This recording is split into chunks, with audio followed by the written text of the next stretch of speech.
masuk, kalau bisa merapat lebih mendekat lagi supaya bisa masuk lagi semuanya, dipersilahkan untuk maju semua. Eh, buat akhwat, nanti pertanyaan berupa ditulis, nanti akan dibacakan, jadi tidak ada pertanyaan secara langsung, semuanya ditulis begitu Pak Panitia ya. Baik, sebentar lagi kita akan mulai, sambil menunggu Ustadz sholat, silakan maju aja dulu ke depan.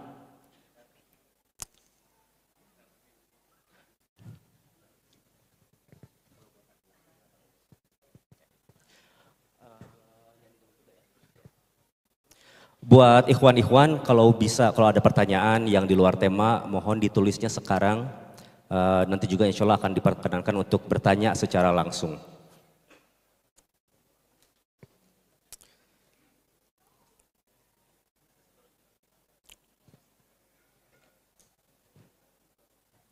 Jangan lupa juga untuk mencatat teman-teman, mohon untuk diikat ilmu dengan catatan. Sebentar lagi kita akan mulai, kita luruskan niat. Insya Allah kita akan mulai.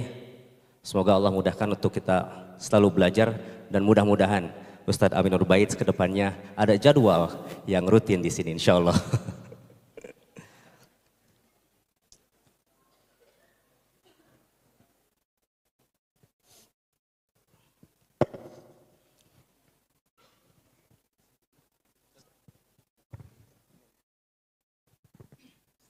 Assalamualaikum warahmatullahi wabarakatuh Ustadz.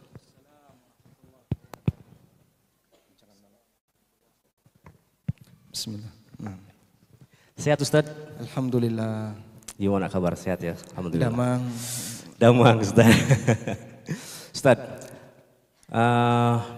kita sekarang formatnya ini kayaknya lebih santai aja Ustadz ya. Kita lebih kayak talk show juga, namun tetap berfaedah insya Allah Ustadz ya. Ya ini kalau jam kritis seperti ini, kajiannya satu arah, bisa jadi yang melek cuman saya sendiri. Bisa jadi teman-teman juga. Makanya di kondisi siang-siang seperti ini biasanya jam istirahat. Iya. Makanya pastikan Anda selalu konsentrasi tapi jangan melebihi dosis ya. Dan alhamdulillah ya teman-teman, kita pekan ini banyak sekali asatidz yang datang ke Bandung, kita jadi banyak ngaji di sini alhamdulillah. Jadi sebisa mungkin sekarang ini powernya harus yang paling kuat ini, udah nggak ada lagi sampai besok Ustadz. Jadi sisa-sisa tenaganya kita pakai sekarang. Oke, Ustadz, kita ini akan membahas tentang harta ya, yang bisa mengubah segalanya dari dua sisi, baik itu baik atau itu buruk. Nah, sebelum kita mulai Ustadz, sebenarnya kita pengen tahu sih apa sih definisi harta yang berkah dan apa sih harta yang halal.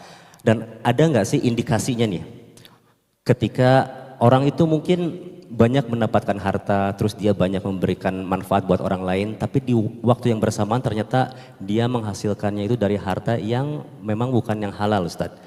Jadi apa itu definisi harta berkah dan adakah tanda-tandanya Ustadz? Alhamdulillah wassalatu wassalamu ala rasulillah wa ala alihi wa sahbihi wa mawalah. Wa asyhadu an la ilaha illallah wahdahu la syarikalah.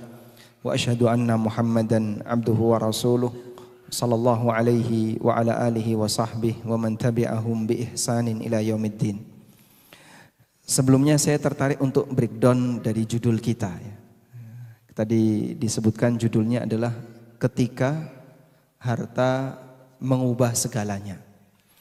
Mengubah di sini bisa bentuknya adalah menjadikan manusia bisa lebih baik, atau sebaliknya menjadikan manusia bisa lebih buruk.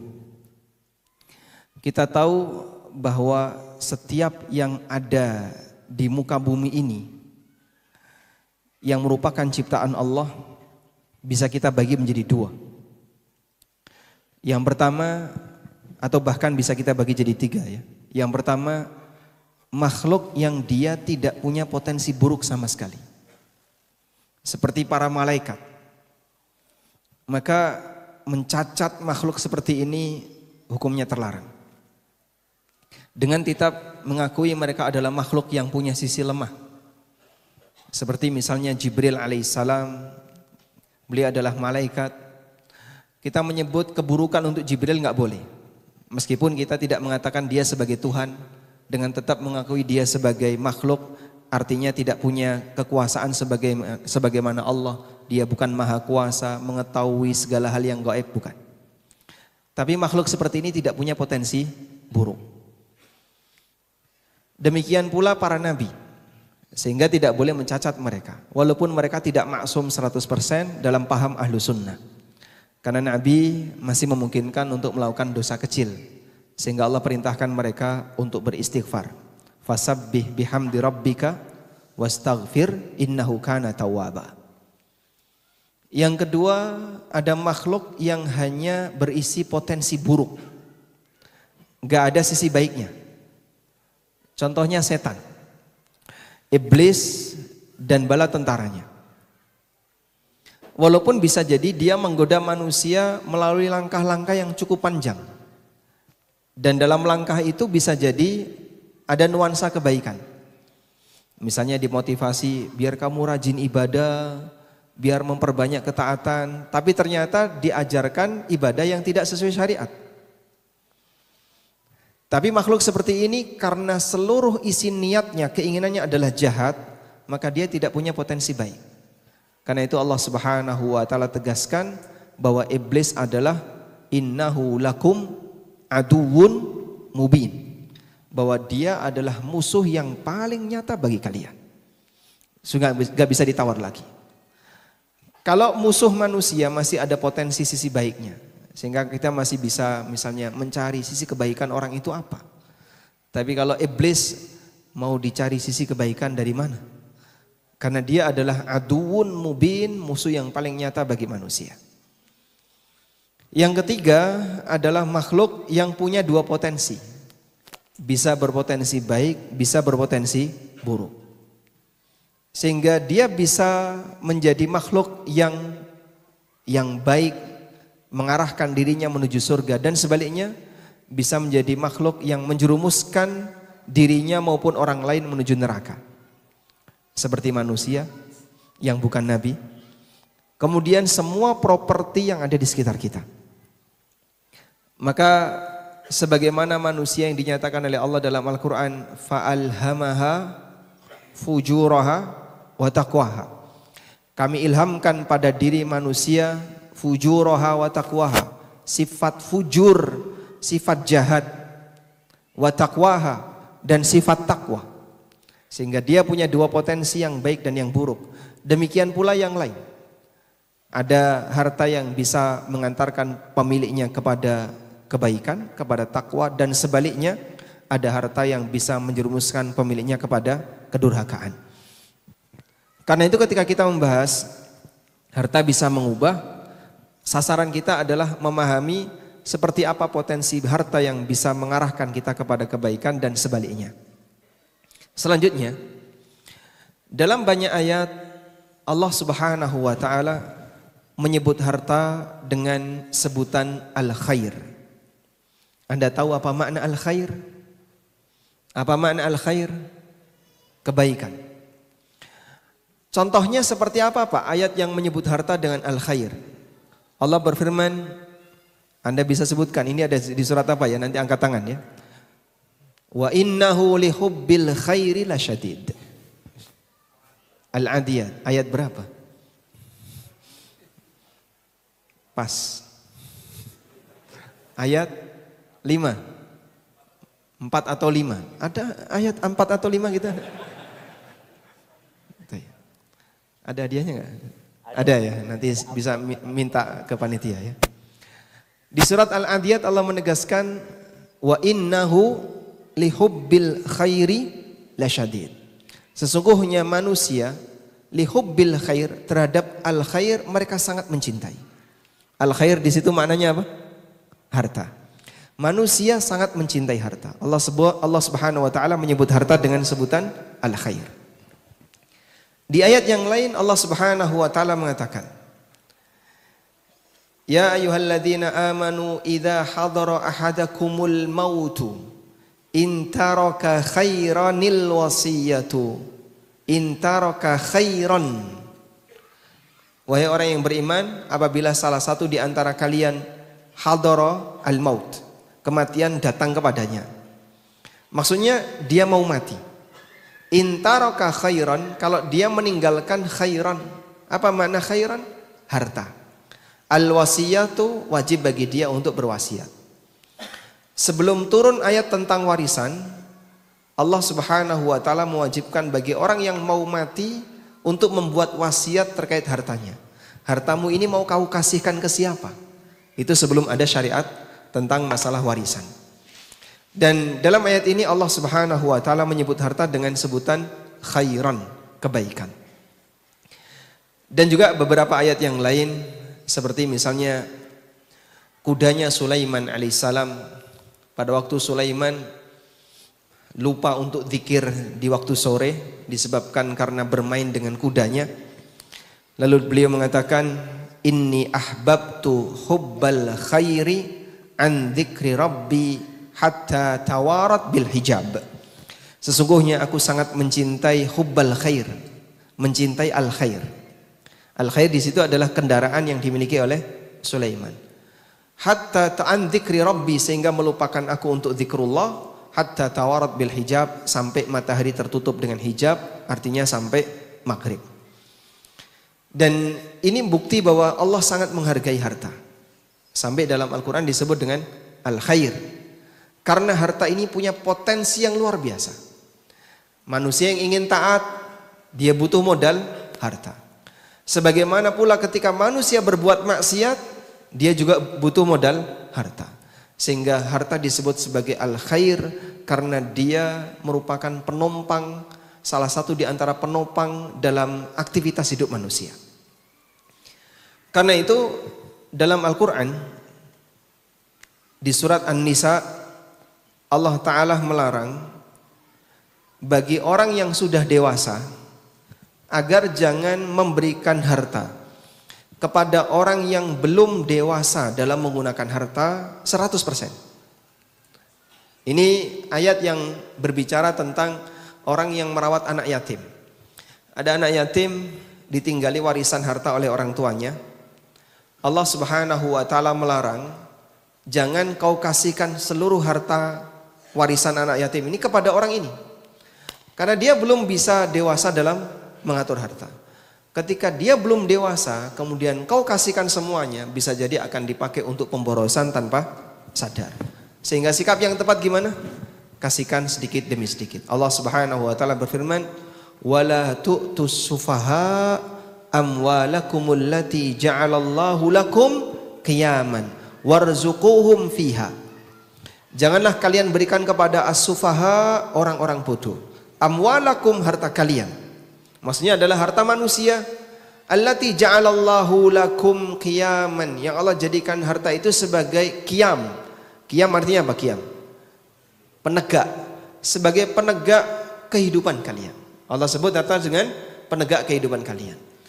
Pelajaran yang bisa kita ambil dari ayat ini, Allah menyebut orang yang tidak bisa menggunakan harta dengan benar itu sebagai as-sufaha. As-sufaha itu jamak dari kata safi. Safi artinya orang bodoh yang belum dewasa, belum ngerti bagaimana pemanfaatan harta dengan benar, sehingga dia suka melakukan pemborosan. Praktek seperti itulah yang disebut sebagai tindakan sufaha. Baik. Dan ini semuanya adalah bukti bagaimana penghargaan yang diberikan oleh syariat ini kepada harta. Sehingga harta itu kalau bisa dijaga dengan baik, karena harta itu adalah al-khair. Allah Subhanahu wa taala melarang kita untuk melakukan pemborosan terhadap harta. Sehingga kalaupun ada anak yatim yang memiliki harta, jangan langsung dikasihkan semuanya, tapi kasihkan sedikit demi sedikit. Makanya Bapak Ibu yang kami hormati, kalau ada ungkapan ya, bapak-bapak jika punya uang tolong diamankan, hindarkan dari jangkauan anak-anak dan ibunya anak-anak. Ini salah atau benar Pak? Hah? Salah? Terjadi perbedaan pendapat ya antara atas dan bawah. Nah. Jadi Anda diperintahkan untuk menjaga harta, sehingga ketika ada orang yang belum dewasa dalam menggunakannya, Allah perintahkan kasih sedikit demi sedikit. Selanjutnya, seperti apa sih definisi harta yang berkah itu? kita akan melihat terlebih dahulu hakikat dari harta yang sebenarnya. Kayak apa harta yang dimiliki oleh manusia?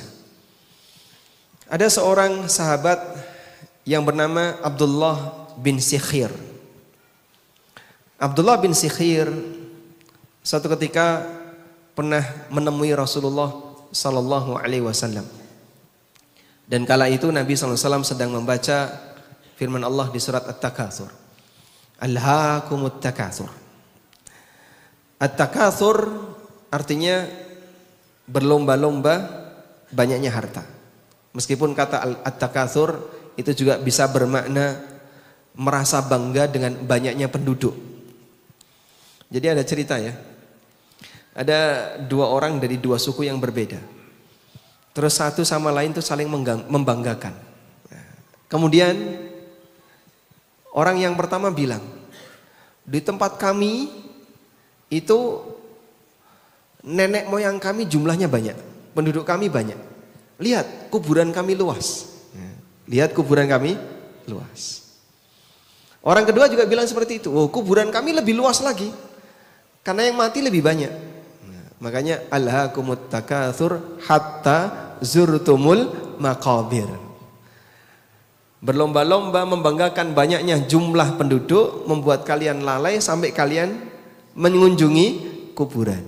Ada tafsir seperti itu. Jadi yang dimaksud at-takatsur di situ adalah berlomba merasa bangga dengan banyaknya penduduk. Dan untuk membuktikannya kunjung ke kuburan. Kalau kuburannya gede, luas, yang mati banyak berarti penduduknya yang hidup lebih banyak. Tayyib. Namun yang lebih tepat at-takatsur di sini adalah berlomba menumpuk harta. Alhaakumut takatsur.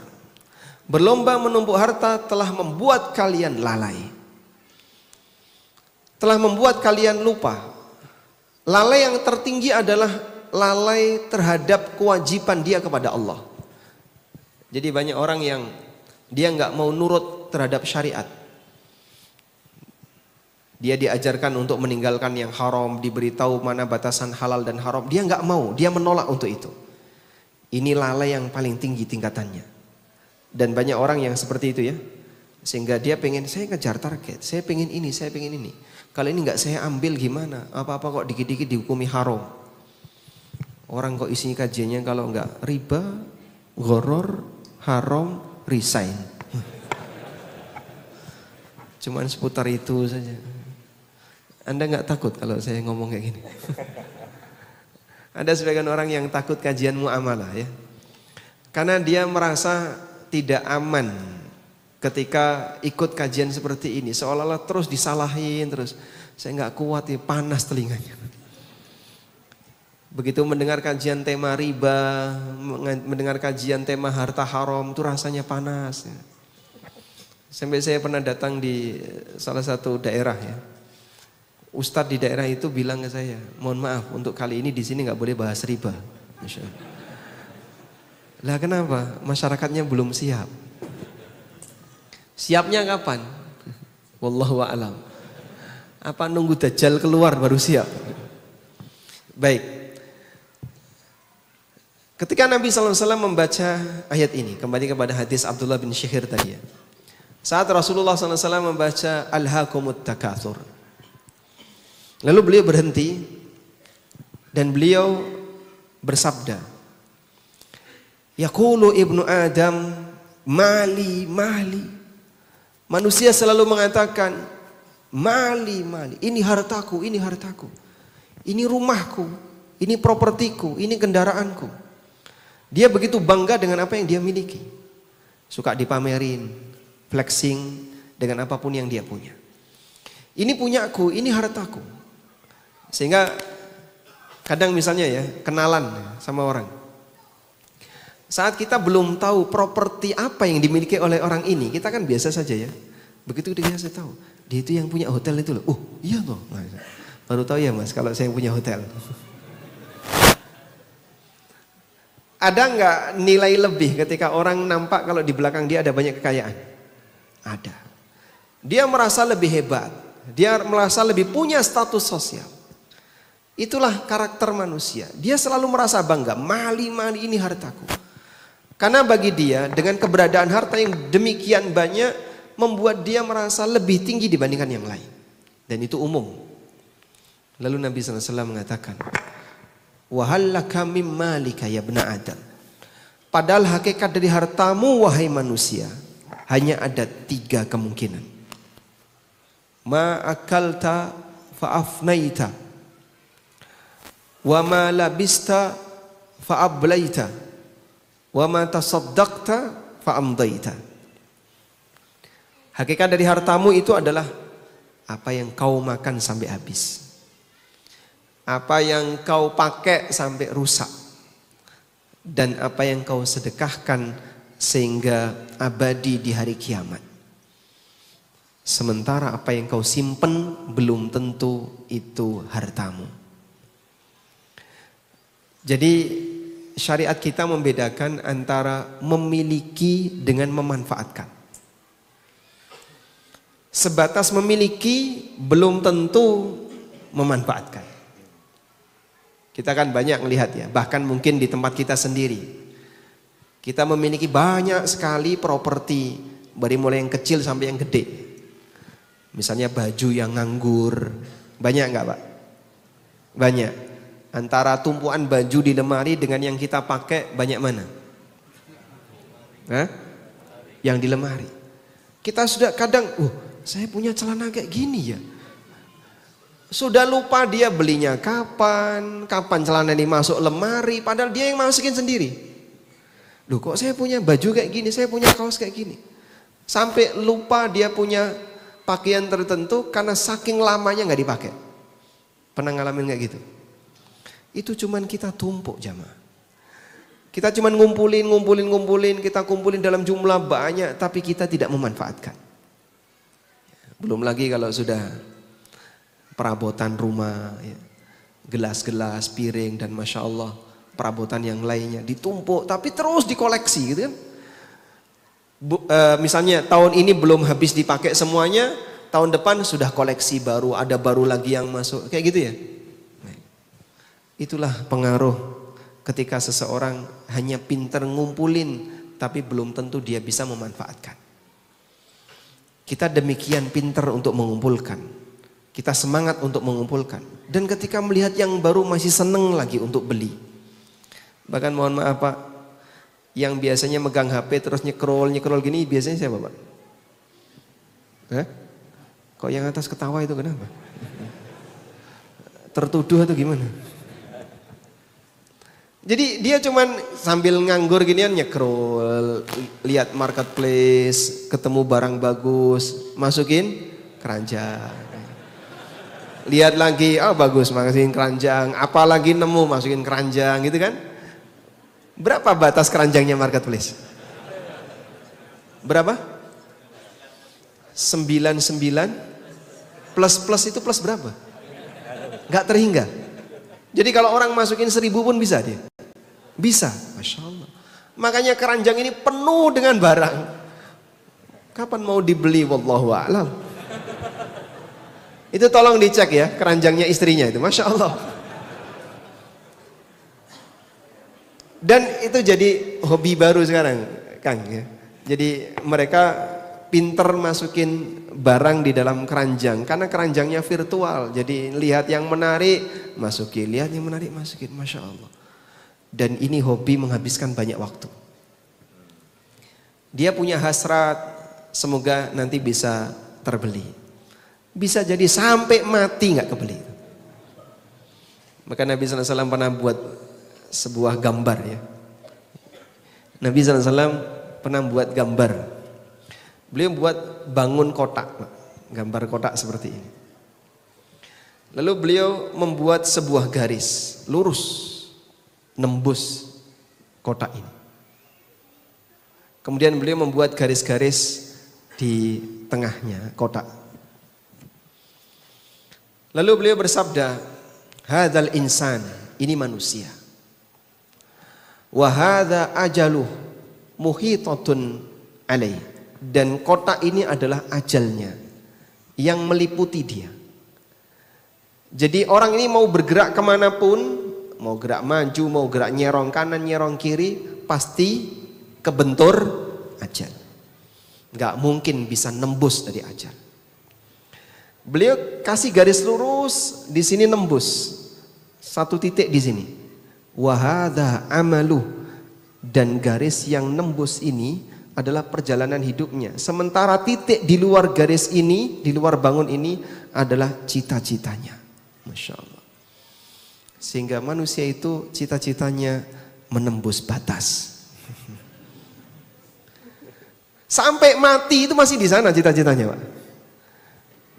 Keranjang yang demikian banyak isinya belum ada yang dibeli. Kalaupun dibeli paling sekian persen. Orangnya sudah mati. Masih punya harapan ini, masih pengen ini, pengen ini. Itulah karakter manusia. Sehingga dikatakan oleh Nabi SAW, manusia senang ngumpulin mali-mali hartaku.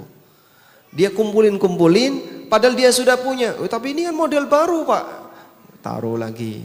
Kumpulin lagi, ini model baru loh Kang. Taruh lagi. Kelihatannya dia melihat sesuatu itu menarik. Akhirnya dia cuman ngumpulin. Karena orang lihat barang itu seneng gak Pak? Lihat barang seneng gak? Seneng Pak. Walaupun gak beli Pak. Ada pameran ya Kang ya. Sing teko ora tuku, sing tuku ora teko. Gak paham ya kan? Bahasa Sundanya apa itu? Teko itu artinya datang ya. Tuku artinya beli.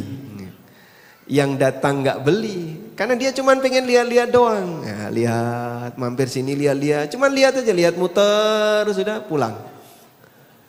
Masya Allah. Kita seneng lihat barang. Makanya Nabi SAW ngasih kita arahan. Bedakan antara memiliki dengan memanfaatkan.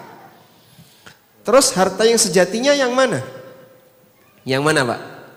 Yang dimanfaatkan. Bukan yang dimiliki.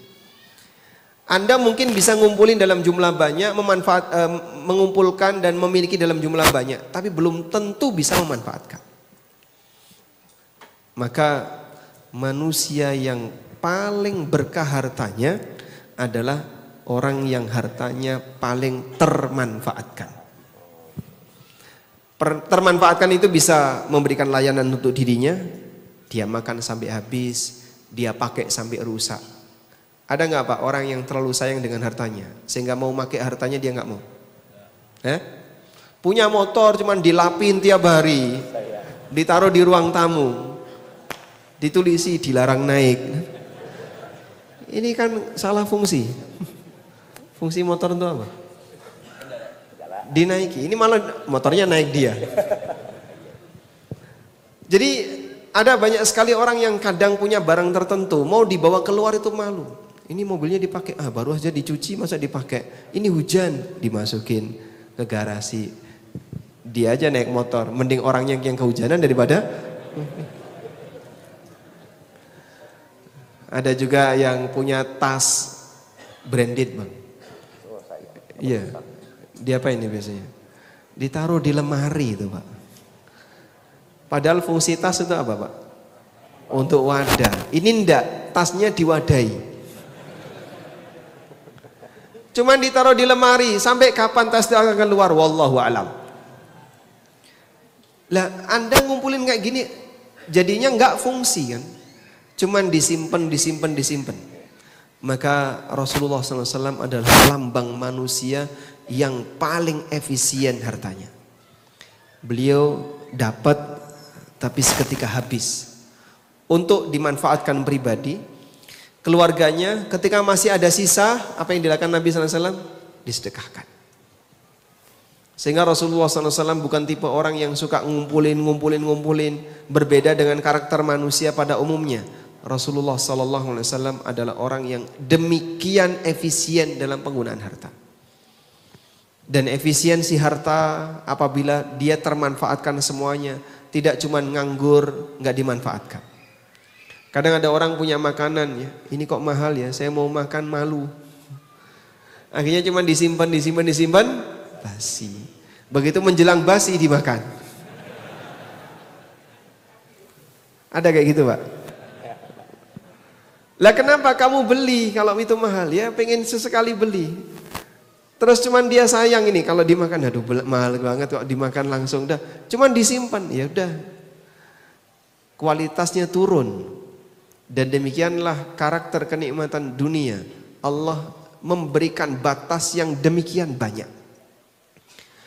Karakter kenikmatan dunia itu banyak batasnya. Pertama, nikmat dunia sendiri nggak tahan lama. Nggak ada makanan yang nggak basi. Nggak ada daging yang bisa bertahan lama. Semuanya punya potensi basi. Bahkan barang-barang yang nggak basi, dia bisa rusak. Maka dibatasi oleh Allah, gak ada kenikmatan dunia yang sifatnya bertahan lama. Dunianya memang belum kiamat, tapi isinya udah mulai kiamat satu-satu. Ini meja berapa lama umurnya? Dia bagian dari unsur dunia. Bisa bertahan 5 tahun Pak, atau 6 tahun. Innalillahi wa inna ilaihi raji'un. Ya. Oh angin. Baik, bismillah. Ini anak-anak mungkin bisa dijaga ya ketertibannya. Kembali fokus ke sini. Allah Subhanahu wa taala jadikan isi dunianya belum kiamat tapi isinya sudah berakhir satu demi satu secara bertahap. Sehingga ada bagian dunia di masa silam sekarang sudah nggak ada. Ada yang dipertahankan oleh Allah, ada yang dulu jaya sekarang hancur. Beberapa bangunan bertahan seperti Ka'bah. Allah Subhanahu wa taala jadikan bangunan ini bertahan lama. Meskipun bangunan yang lain dia tidak bertahan lama. Demikian pula manusianya sendiri ketika menikmatinya penuh dengan pantangan. Baik. Makanan apa yang paling Bapak sukai? Soto. AA paling suka soto ya. Baik. Dalam soto yang Anda konsumsi, ada nggak potensi bahaya di situ? Ada? Apa saja? Kolesterol. Terus apa lagi? Asam urat. Ada unsur apa yang kira-kira bisa berbahaya bagi badan? Sehingga kenikmatan yang kita punya ketika kita menikmati berpotensi bahaya. Kemudian ditambah lagi kita dibatasi oleh Allah. Saat Bapak sakit misalnya, sakit gigi ya. Ada soto yang paling enak. Bisa ngerasain enak gak? Tidak. Padahal itu baru 1 gigi Pak. Coba kalau yang lubang 10 gigi Pak. Gak bisa ngomong orang itu. Subhanallah. Belum lagi pantangan dalam diri kita. Ditambah lagi ketika harta itu haram dalam mendapatkannya. Saat didapatkan takut. Nyimpen takut. Memakai takut. Betul ya? Sehingga harta hasil misalnya ini harta bukan milik saya. Saat dia mendapatkannya ketakutan enggak? Ketakutan. Saat dia nyimpen ketakutan. Saat dia memanfaatkan ketakutan. Allah jadikan dia serba ketakutan ketika memanfaatkan harta. Mohon maaf, Bapak-bapak pernah enggak Anda merasa ketakutan ketika mau ngasih uang ke ibu? Ada? Takut ketahuan istri? Ada? Ada? Enggak? Ada misalnya, cuman enggak ngaku di sini. Atau misalnya Anda mau kasih uang ke saudara Anda, tapi takut ketahuan istri. Faktor ketakutan itu bukti bahasanya saya mau melakukan sesuatu yang itu milik saya sendiri. Kenapa ada seperti ini? Kalau ketakutan itu nyaman gak? Nyaman. Dan umum kadang suami seperti itu. Kadang mohon maaf ada suami yang pengen beli sesuatu tapi dia takut sama istrinya.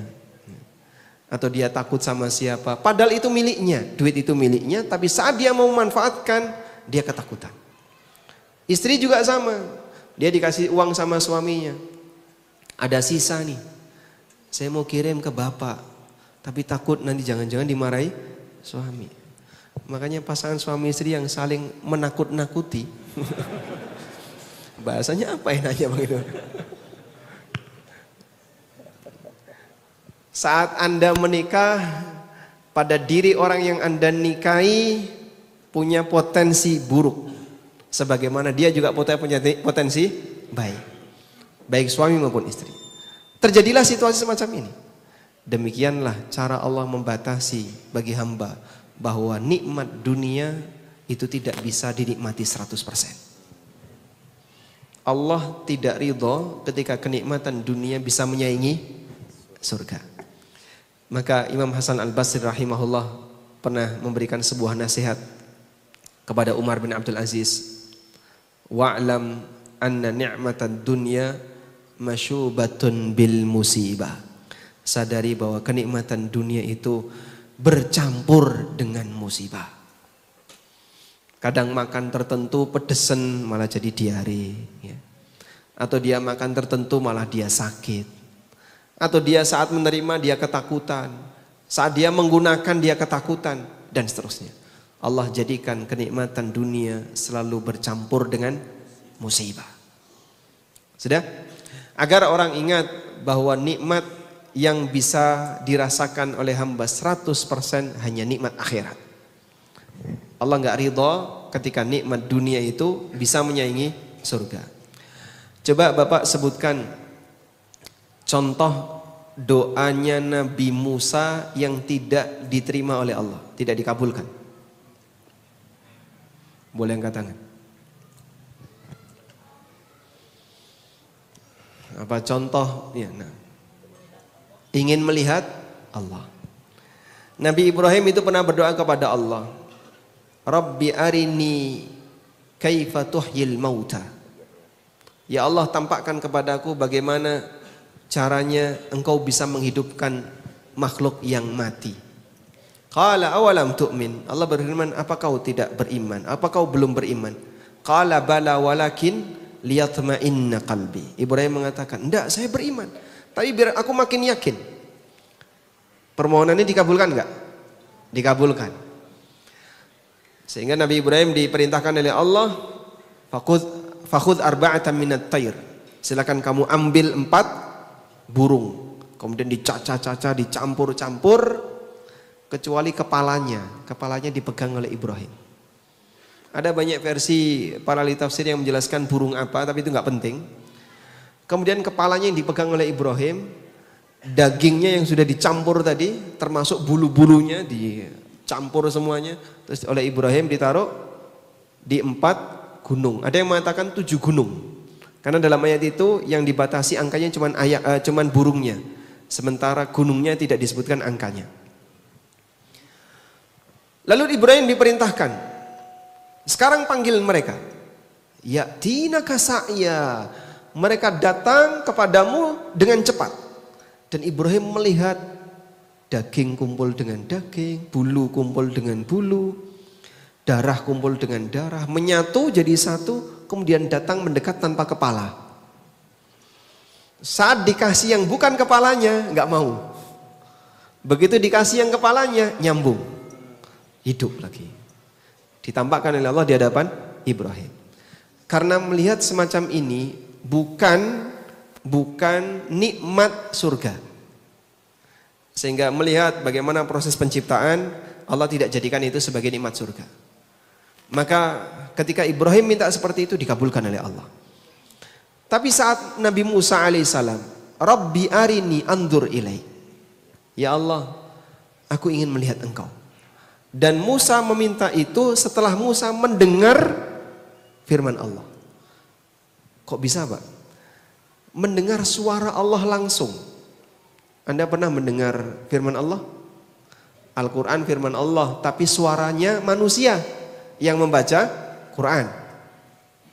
Nabi Musa mendengar langsung firman Allah. Allah berfirman, suara Allah didengar oleh Musa. Maka saat beliau mendengar suara Allah, beliau ingin melihat Allah. Ingin mendapatkan nikmat yang lebih tinggi. Setelah beliau mendengarkan suara Allah. Namun Allah tidak kabulkan. Innaka lan tarani walakin indur ilal jabal fa in istaqarra makanahu fasawfa tarani. Kau tidak akan mampu untuk melihatku, tapi lihatlah ke arah gunung. Kalau gunung ini tetap berada di tempatnya, kau akan melihatku. Falamma tajalla rabbuhu lil jabal. Ketika Allah menampakkan dirinya kepada gunung, hanya 1 kilat. Dan sebagian ahli tafsir menjelaskan, sebagian ulama itu pakai isyarat hanya seujung jari. Allah tampakkan dirinya kepada gunung. Ja'alahu dakkan, gunung itu meledak. Jadi gunung ini hilang. Dulu ada di zaman Musa, tapi hilang. Wa kharra Musa sa'iqa, kemudian Musa jatuh tersungkur pingsan. Musa tidak kuat ketika melihat ke arah gunung yang meledak. Gunung melihat Allah nggak bisa. Baik. Nah, kenapa Allah tidak mengizinkan Musa ketika berdoa melihat dirinya? Karena ini puncak nikmat surga. Sehingga Allah nggak ridho ketika nikmat surga dikasihkan ke dunia. Maka tidak ada Pak manusia yang bisa menikmati hidup di dunia ini 100% itu tidak ada. Pasti ada sisi yang kurang. Oleh karena itu Rasulullah SAW menjadi manusia yang paling efisien dalam masalah harta. Karena beliau menyadari untuk bisa mendapatkan kenikmatan puncak adalah perjuangan menuju surga. Sehingga harta itu dimanfaatkan semaksimal mungkin. Wallahu a'lam. Ini saya offset yang jadinya kepanjangan. Masya Allah Ustaz. Udah jelas ya teman-teman apa itu tadi definisi dari harta yang berkah. Nah, pertanyaan Ustaz, ya kita ketahui bahwa Nabi Muhammad SAW ketika menikah dengan Khadijah, dikala itu Khadijah pada saat itu banyak juga hartanya ya. Dan kita juga pernah mendengar bahwa Rasulullah SAW beberapa bulan rumahnya itu tidak ngebul ya, tidak ada makanan gitu ya. Nah, gimana sih Rasulullah SAW memanfaatkan hartanya di saat beliau sedang banyak harta ataupun di waktu sempit, bagaimana dia memprioritaskan hartanya atau memanfaatkan hartanya pada saat itu? Nah, kalau Anda ditanya apa pekerjaan Nabi SAW? Apa pekerjaan Nabi SAW? Ya, berdagang. Berdagang. Rasulullah SAW berdagang. Kapan Nabi SAW berdagang? Sebelum jadi Nabi. Maka bukan pekerjaan Nabi, karena sebelum jadi Nabi ya. Rasulullah SAW sebelum jadi Nabi, beliau berdagang. Dan itu pekerjaan umumnya penduduk Mekah.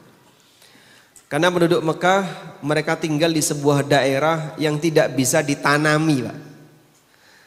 Sehingga bebatuan Mekah itu tidak sebagaimana tanah Madinah.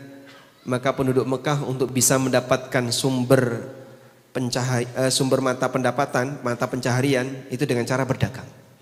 Allah sebutkan dalam Al-Quran, ila fihim rihlatash syita'i wassayf.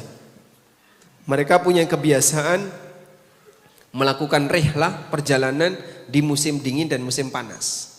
Perjalanan ini dalam rangka apa? Dalam rangka berdagang. Sehingga masyarakat Arab, kota Mekah ketika itu untuk bisa memenuhi kebutuhannya ya berdagang. Datang ke Yaman ketika musim dingin untuk mendapatkan apa yang tidak ada di Mekah dan menjual apa yang ada di Mekah. Balik lagi nanti ke Mekah menjual hasil dari Yaman. Saat musim panas ke Syam dan seterusnya. Dari situlah ekonomi Mekah bisa hidup. Tayyib. Nah Rasulullah SAW melakukan aktivitas yang sama sebagaimana aktivitas masyarakatnya. Sebagaimana aktivitas masyarakatnya. Maka aktivitas beliau sebelum jadi Nabi itu secara zahir berkaitan dengan masalah muamalah sama dengan yang lain. Dan waktu itu yang paling banyak membantu Nabi SAW adalah Khadijah radhiyallahu anha. Setelah beliau menikah, sehingga kenapa membuat Nabi SAW demikian jatuh cinta kepada Khadijah sampai Aisyah cemburu dengan Khadijah padahal sudah meninggal. Tidak ada wanita yang cemburu kepada mayit, orangnya sudah mati, tapi karena saking sering disebut sampai Aisyah cemburu. Nabi SAW memberikan pembelaan kepada Khadijah dan beliau mengatakan salah satunya adalah wawasatni bimaliha hina mana'anin nas. Khadijah membantuku dengan hartanya ketika banyak orang yang tidak mau membantuku. Gak ada yang mau invest untuk dakwah Rasulullah SAW. Tidak ada yang mau bantu dakwah Nabi SAW ketika itu selain Khadijah. Maka kekayaan Khadijah itulah yang mendukung dakwah suaminya.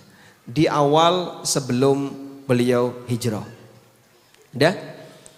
Pasca Khadijah wafat, Nabi SAW kemudian hijrah sekian tahun setelah itu. Sumber pendapatan Rasulullah SAW berikutnya dialihkan oleh Allah kepada apa aja? Apa pendapatan beliau? Ya, ghanimah. Nabi SAW mendapatkan sumber untuk pencaharian beliau dari, maksud saya adalah nafkah beliau dari ghanimah. Untuk nafkah beliau dan keluarga beliau, Allah berikan ghanimah. Sampai disebutkan dalam sebuah riwayat, beliau pernah menyampaikan, wa ju'ila rizki tahta dhilli rumhi. Dan Allah jadikan rizkiku di bawah bayang-bayang tombakku. Dari situlah Rasulullah SAW mendapatkan tabungan, sumber pendapatan untuk nafkah beliau dan keluarganya. Baik, tapi karena ghanimah Pak, bisa Anda bayangkan, namanya ghanimah kan, kadang banyak, kadang gak ada, kadang dikit. Sehingga ghanimahnya tidak ajak. Sampai pada titik tertentu ghanimah yang dimiliki oleh kaum muslimin itu berupa kebun. Sehingga menghasilkan kurma yang sifatnya ajak terus menerus. Ghanimah negeri mana itu? Negeri mana? Negeri mana Syekh? Khaybar. Makanya sejak Khaybar ditaklukkan, Rasulullah SAW membuat pengumuman, siapapun yang mati punya utang, tak lunasi utangnya. Itu sejak Khaybar ditaklukkan. Karena ketika beliau mendapatkan ghanimah Khaybar, beliau mendapatkan kebun kurma yang luas sekali. Dan dari hasil itu Rasulullah SAW gunakan untuk nutupi utang-utang kaum muslimin. Baik. Nah, karena demikian kondisi ghanimah, terkadang beliau dapat banyak, kemudian beliau kasih-kasihkan kepada orang lain. Maka wajar kalau kemudian di rumahnya Aisyah radhiyallahu anha, Rasulullah SAW terkadang tidak bisa mendatangkan bahan makanan karena sudah nggak punya. Sehingga Aisyah pernah bercerita, inni la andurul hilal, thumma andurul hilal, thumma andurul hilal, muddata syahrain. Sudah terbit hilal, sampai terbit hilal berikutnya, sampai terbit hilal berikutnya, kurang lebih 2 bulan. Dapurnya Aisyah tidak ngepul. Kenapa nggak ngepul? Kalau orang zaman sekarang Pak, kenapa dapurnya nggak ngepul? Gas entek, gasnya habis. Aisyah radhiyallahu anha, kenapa dapurnya nggak ngepul? Nggak ada yang dimasak. Mau masak bahan apa? Nggak ada bahan. Sampai ulama tabi'in bertanya, wa ma ta'kulan? Terus yang Anda makan itu apa? Maka Aisyah menunjukkan apa yang dimakan? Al-aswadain, kurma dan air. Kuat nggak Pak kayak gitu Pak? Kuat? Nggak bosan makan kurma 2 bulan? Masya Allah. Jamaah umrah yang i'tikaf ya, yang cuma 10 hari suguhannya tiap hari, kalau nggak kurma, air zam-zam, sama itu roti ya, ya roti tamis atau apa, plus yogurt. Nggak kuat Pak. Itu cuma 10 hari nggak kuat. Sehingga kita kalau misalnya konsumsi kurma saja 10 hari mungkin kita nggak kuat. Ya. Jangankan cuma 1 jenis makanan ya, yang kadang cuma 2 ragam saja kita kadang merasa bosan, terus jajan di luar. Baik, Aisyah radhiyallahu anha menceritakan bagaimana testimoni beliau ketika berumah tangga dengan Nabi sallallahu alaihi wasallam. Demikian keterbatasan rumah tangga Nabi sallallahu alaihi wasallam sampai sekian bulan tidak ngepul. Apa yang dilakukan oleh Rasulullah SAW? Sabar dalam posisi itu dan beliau royal dalam posisi yang lain. Sehingga saat beliau punya banyak harta, beliau bagi-bagikan.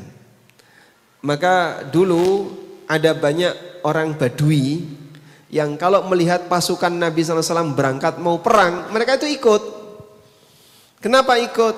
Karena mereka pingin dikasih ghanimah. Sampai dikenal Muhammad itu suka bagi-bagi harta. Ayo ikut. Sehingga dalam peperangan kadang ada orang Badui ikut. Karena bagi mereka pasukan Muhammad itu pasti menang. Dan Muhammad suka bagi-bagi harta. Berarti latar belakangnya apa? Jihad untuk nyari harta. Itu Badui Pak. Badui dulu tuh kayak gitu.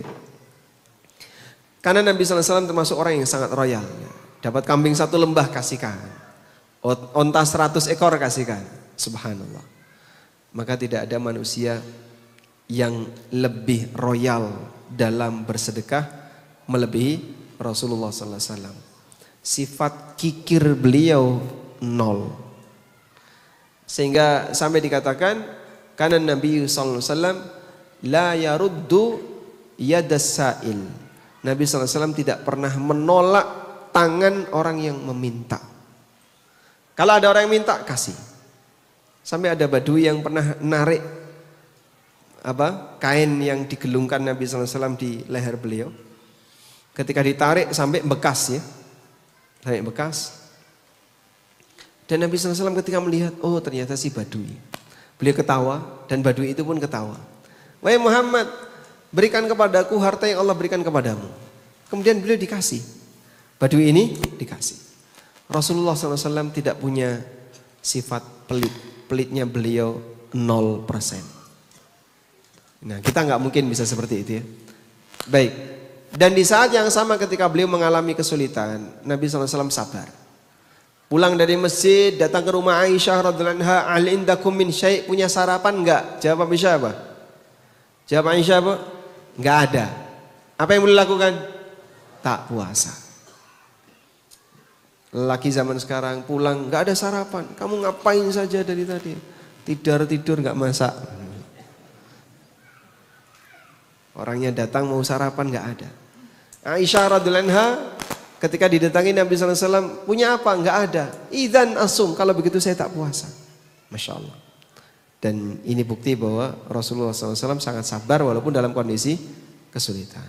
Nah, ini kita sampai jam berapa? Sampai jam berapa? Sekuatnya jamaah ya. Sampai. Nah, coba lihat nanti kalau ada yang merem ngantuk itu enaknya diapain? Sejauh ini semangat semua Ustaz. Hah? Semangat semua. Semangat semua. Insya Allah sampai 2:30 nanti mungkin 2:30 kita mulai tanya jawab Ustaz ya. Oke. Ustaz, pertanyaan berikutnya Ustaz.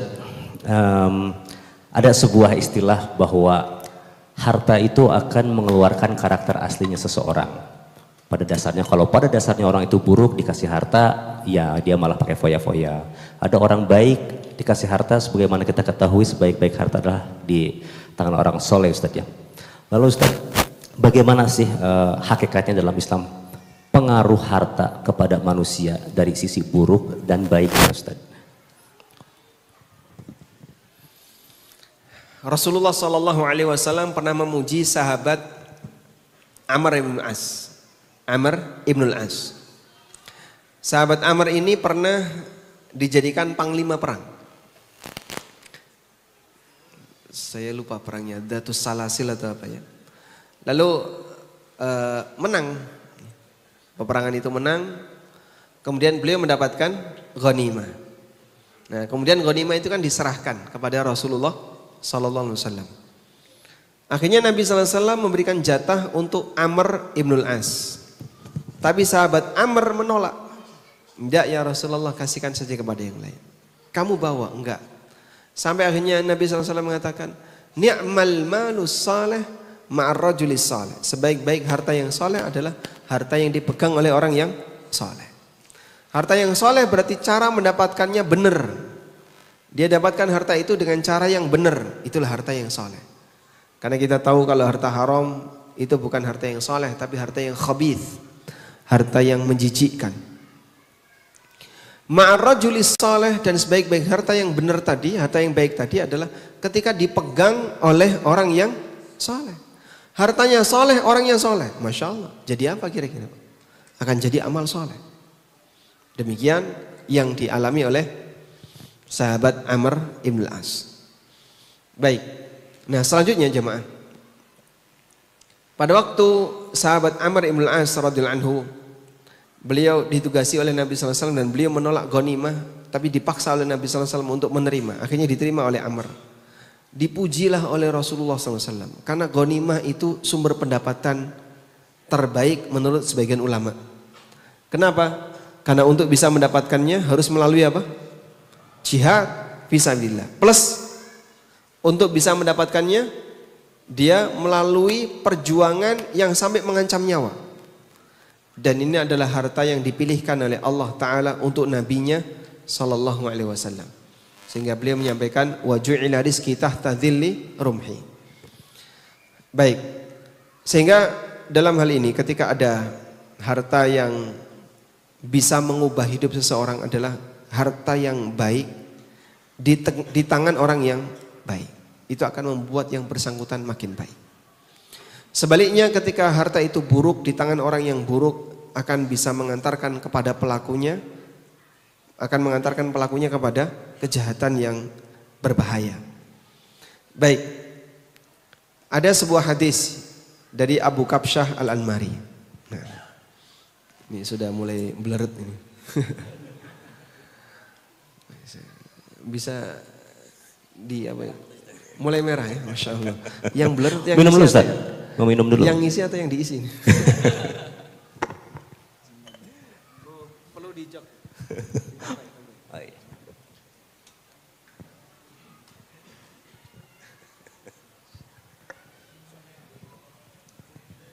Mulai merah karena kedinginan. Merah karena kedinginan kayaknya.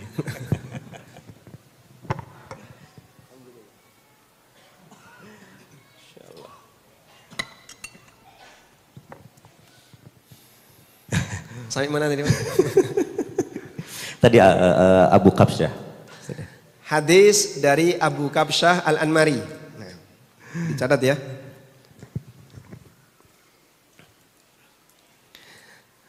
Nabi SAW pernah bersabda, Innamad dunya li arba'ina farin. Isi dunia itu hanya 4 tipe manusia. Dan beliau ketika menjelaskan 4 tipe ini, kombinasinya adalah antara harta dengan ilmu. Lalu beliau menyampaikan, Abdun razaqahullahu malan wa ilma. Manusia jenis pertama, orang yang diberi oleh Allah harta dan ilmu. Fayattaqi fihi rabbah wa yasilu bihi rahimah wa ya'lamu lillahi fihi haqqah. Dia gunakan hartanya untuk bertakwa kepada Allah. Dia gunakan hartanya untuk silaturahmi. Dan dia tahu kewajiban yang harus dia tunaikan terhadap hartanya. Kata Nabi SAW, Hadza bi'a'lal manazil. Ini manusia yang tingkatannya paling tinggi. Ini manusia yang tingkatannya paling tinggi. Dia punya potensi dan dia manfaatkan potensi itu untuk kebaikan. Yang kedua, wa abdun razaqahullahu ilman wala mala. Ada orang yang diberi oleh Allah ilmu tapi nggak punya harta. Wa huwa sadiqun niyah. Dan dia punya niat yang jujur. Fayaqul, akhirnya dia mengatakan, Lau anna li mithla ma li fulanin la amiltu mithla ma amila fulan. Andaikan saya punya harta seperti yang dimiliki oleh si A itu, maka saya akan beramal seperti si A. Kata Rasulullah SAW, Fahuma biniyatihi ajruhuma sawa. Dengan niat si B ini, pahalanya sama seperti si A. Yang ketiga, wa abdun razaqahullahu malan wala ilma. Ada orang yang diberi oleh Allah harta tapi enggak dikasih ilmu. Fayakhbitu fihi fi maksiatillah. Maka dia manfaatkan hartanya untuk bermaksiat kepada Allah. La yasilu bihi rahimah wa la ya'lamu lillahi fi haqqah. Dia tidak gunakan untuk silaturahmi dan dia tidak tahu apa yang harus dia tunaikan terhadap hartanya. Kewajiban hartanya dia nggak ngerti. Kewajiban harta dia nggak ngerti. Kata Nabi SAW, fahada bi akhbathil manazil. Ini yang paling rendah tingkatannya. Kenapa disebut paling rendah? Punya potensi, tapi dia tidak memanfaatkan potensi itu untuk kebaikan. Begitu? Selanjutnya, yang keempat. Wa abdun lam yarzuqhullahu ilman wala mala. Yang keempat, orang yang dia tidak punya tidak diberi oleh Allah harta dan tidak punya ilmu. Fayaqul, kemudian dia menyampaikan niatnya. Lau anna li mithla li fulanin la amiltu mithla ma amila fulan. Andaikan saya punya harta seperti si C, maka saya akan beramal seperti Pak C itu. Fahuma biniyatihi fawizruhuma sawa. Dengan niatnya itu dosanya sama. Baik. Ini contoh bagaimana peran harta bagi hidup. Sehingga Nabi SAW menyebutkan orang yang punya harta tapi tidak punya iman, tidak punya ilmu yang baik, tidak punya takwa, maka dia akan gunakan harta itu untuk apa? Maksiat. Disitulah keberadaan harta akan mengantarkan dirinya kepada kejahatan dan terwujud kejahatan itu karena dia punya fasilitas. Beda dengan orang keempat, pengen maksiat, nggak punya harta. Terwujud nggak maksiatnya? Tidak. Walaupun dosanya sama seperti yang pertama. Karena andaikan dia punya fasilitas, pasti dia sudah melakukannya. Namun karena Allah nggak ngasih fasilitas ke dia, sehingga dia tidak bisa melakukannya. Insya Allah bisa dipahami ya. Sehingga kalau Anda bertanya, seperti apa sih potensi harta yang mengubah hidup itu? Ketika harta itu tidak ditunggangi oleh ilmu dan ditunggangi oleh ilmu. Saat harta ditunggangi ilmu, mengarahkan dia kepada ketaatan kepada Allah. Dipakai silaturahmi, tahu kewajiban hartanya dan kebalikannya. Wallahu a'lam. Nah Ustadz, tadi kita sudah bicarakan tentang harta yang tadi ya Ustadz ya. Nah sekarang posisinya seandainya kita sudah alhamdulillah harta kita banyak, berkah. Tentunya kita harus punya ilmu bagaimana kita menyalurkan atau bagaimana cara kita memprioritaskan harta kita Ustadz. Dan ini insya Allah pertanyaan terakhir Ustadz. Jadi bagaimana cara kita memprioritaskan harta kita dan juga kiat-kiat nih bagi teman-teman yang punya harta banyak supaya tidak jatuh ke dalam fitnah harta tadi.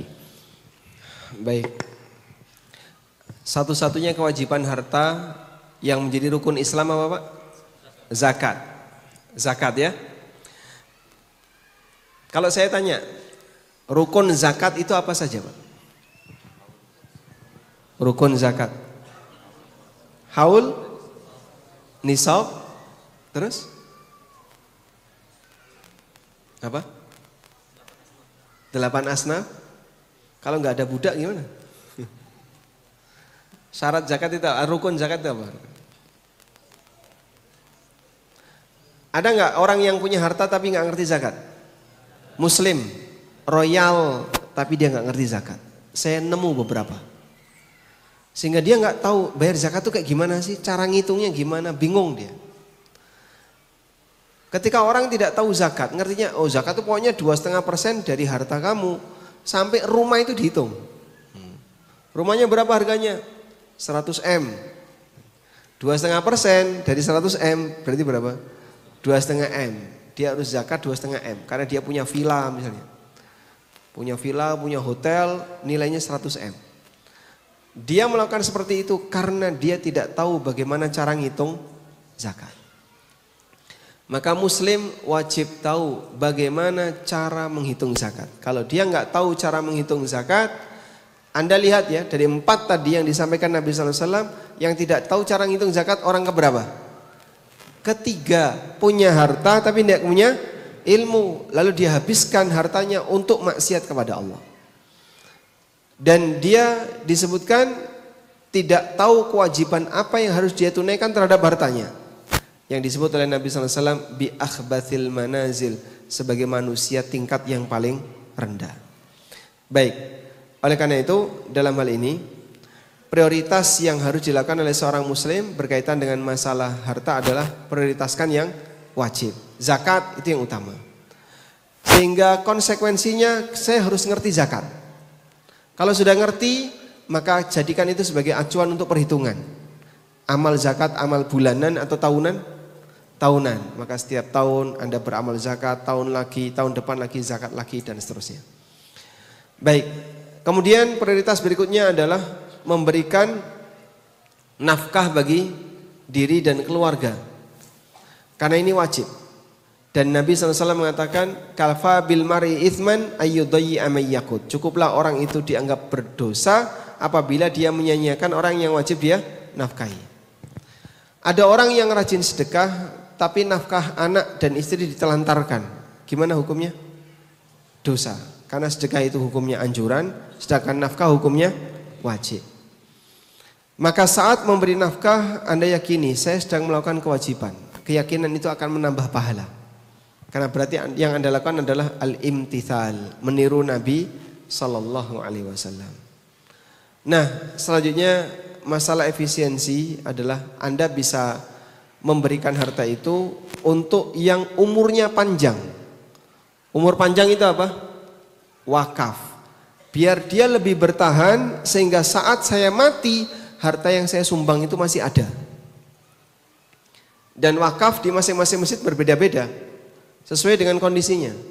Sehingga tidak harus disamakan. Saya Pak pengen wakaf mushaf Quran. Mushaf di masjid banyak yang enggak kebaca.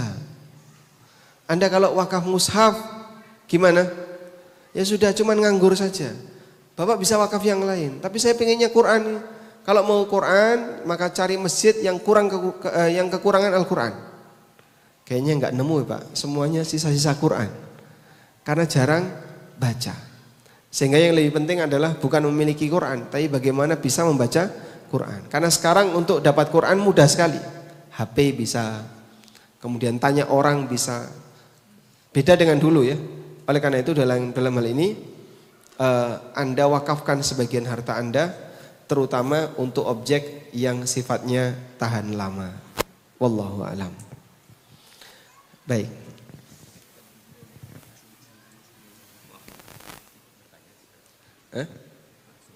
Boleh bertanya langsung lewat mikrofon dah. Nah, atau pakai ini juga bisa. Siap, siap. Sambil mereka barangkali mau Ya. break dulu. Buat teman-teman yang mungkin mau break dulu atau mungkin kita manfaatin untuk bertanya Ustaz ya. Nah, untuk bertanya mungkin sekarang dipersilahkan buat bertanya. Silahkan langsung angkat tangan saja dulu, nanti habis itu kita baca yang di kertas. Silahkan yang paling dekat dulu aja ya. Di sebelah sini silahkan.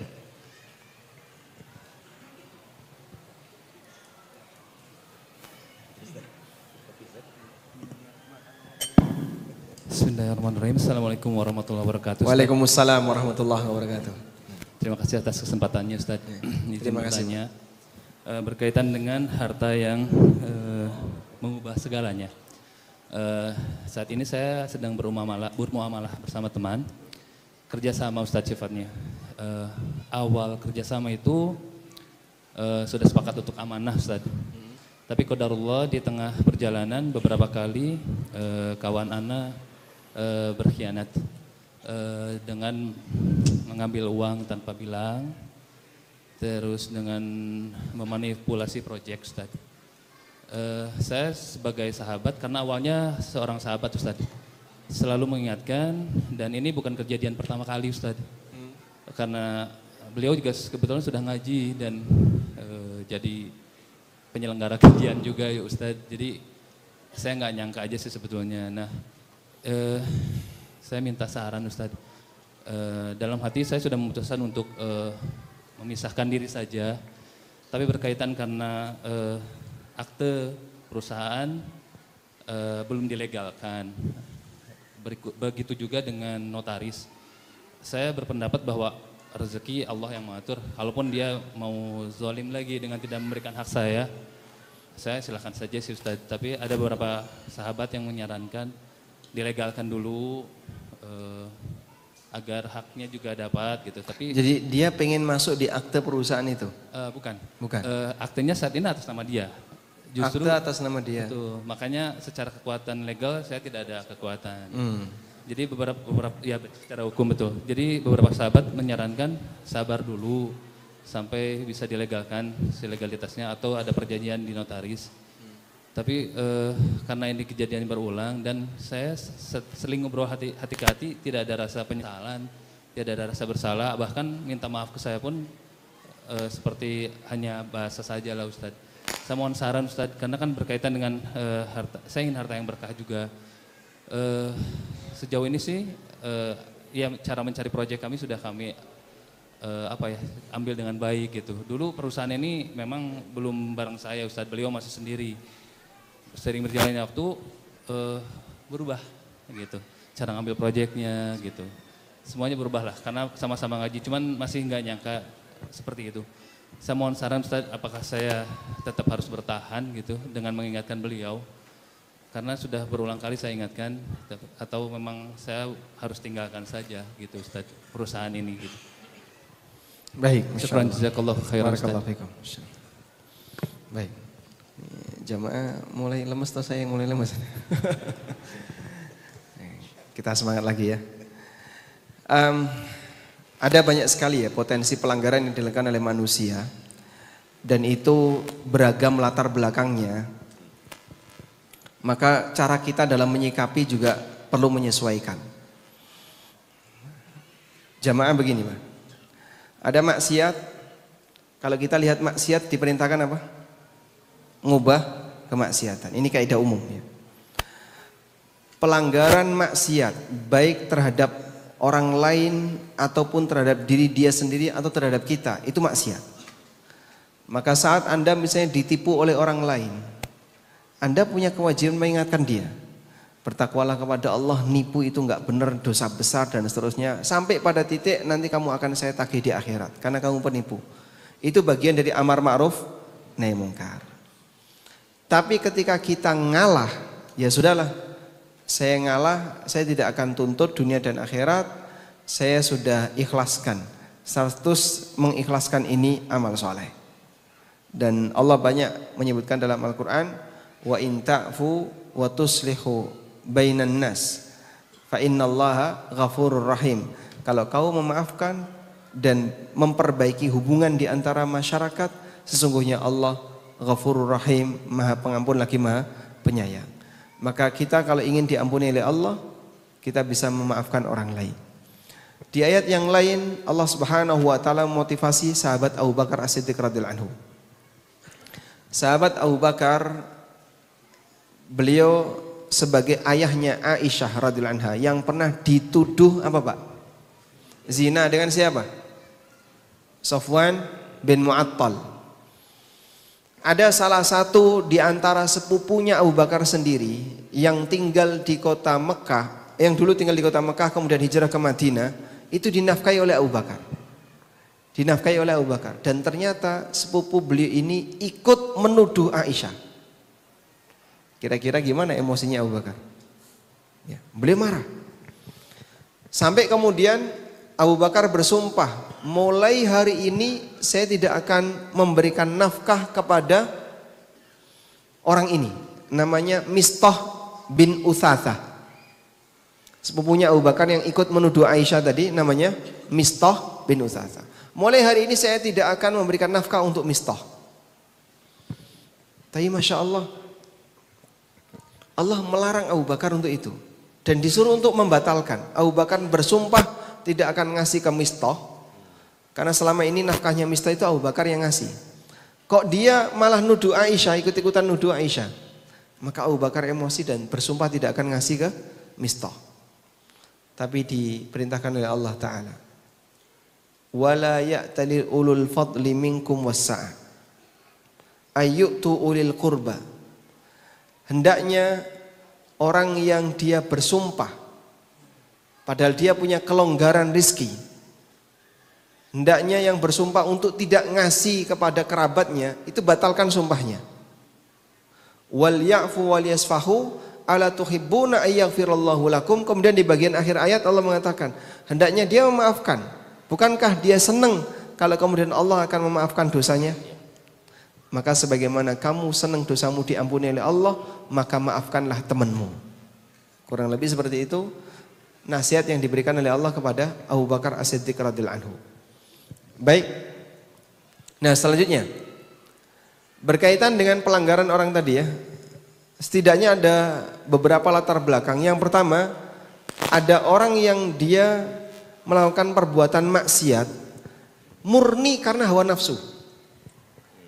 Jadi dia tahu ini salah, tapi hawa nafsunya yang muncul dominan, kemudian dia mengambil harta itu. Dan dia menyadari itu salah. Dia tidak berusaha untuk membenarkan. Maka orang seperti ini cukup dikasih peringatan dan Anda tidak perlu memberikan tindakan yang lebih karena dia sudah tahu. Cuman kita kasih peringatan, kamu kan sudah tahu ini haram, ini nggak boleh, kenapa tetap kamu ambil? Yang kedua, ada orang yang dia memang dari awal punya niat yang buruk. Sehingga dia sebenarnya tahu, tapi sengaja dia lakukan dengan niat yang jahat. Misalnya mau bertindak jahat kepada orang lain. Ini tidak hanya sebatas diingatkan secara fisik, tapi juga bisa, atau tidak sebatas diingatkan dengan penjelasan, tapi juga perlu dengan fisik. Misalnya ya, dia dipaksa sedikit, ditekan sedikit, biar nanti berubah, karena ini sudah menjadi karakter dia. Dan yang ketiga, ada yang dia berbuat maksiat karena dia masih punya syubhat. Nah ini yang berat. Kenapa dia masih punya syubhat? Dia merasa apa yang dilakukan benar. Maka dia melakukan pembelaan diri. Saat melakukan pembelaan diri, dia berada di posisi, saya nggak salah. Nah ini akan lebih rumit karena dia punya pembela. Maka pada posisi ketika dia punya pembelaan diri, Anda sadarkan dulu praktek kamu itu nggak benar. Pembelaan diri kamu itu salah. Sehingga dia semoga nanti bisa menerima ketika Bapak beritahu bahwa cara pembagian hasil yang benar bukan kayak gitu. Wallahu a'lam. Berikutnya ada yang lagi mau bertanya. Tapi kalau potensinya kesulitan untuk diubah Pak, sebaiknya saya sarankan daripada berlarut-larut Bapak jadi semakin sering sakit hati, mending dilepas. Siap, tafadhol. Habis yang ini Ustaz ya. So, silakan. Bismillah, salatu wassalamu ala Rasulillah. Ustaz, bagaimana kalau ada seorang hamba dulu, habis itu dia itu mengumpulkan harta sebelum dia mendapat ilmu dan hidayah, dikumpulkan, kemudian setelah mendapat hidayah itu dia menjadi serba takut mencari harta gitu. Jadi kayak nanti kalau bisnis ini gimana nih, ntar ini bisnis ini gimana nih. Jadi kayak banyak pikiran gitu Ustaz. Itu wajarkah seorang hamba gitu Ustaz mempunyai hal yang demikian gitu, sehingga dia mungkin terlihat berlebihan mungkin ya, berhati-hati mencari harta gitu.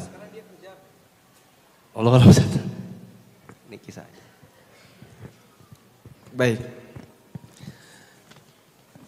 Peringatan yang Allah turunkan kepada hambanya terkadang disikapi ekstrim ke kiri, terkadang disikapi ekstrim sebaliknya.